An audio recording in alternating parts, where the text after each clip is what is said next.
Cəlilabadda dəhşətli qətl hadisəsi baş verib. 15 yaşlı oğlan 27 yaşlı dayısı arvadını qətlə yetirib. APA'nın məlumatına görə 2011-ci il təvəllüdlü Anar Əzizov dayısının həyat yoldaşı 1999-cu il təvəllüdlü Səidə Cəfərovaya müxtəlif dərəcəli bədən xəsarətləri yetirib. Aldığı xəsarətlər nəticəsində qadın hadisə yerində həyatını yetirib.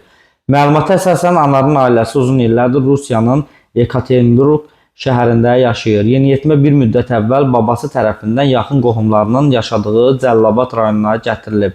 Yaxınlarının sözlərinə görə onun psixoloji problemləri olub.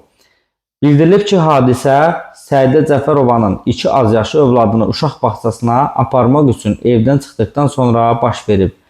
Qətli törətməkdə şübhəli bilinən yeniyetmə hadisədən sonra ərazidən uzaqlaşıb.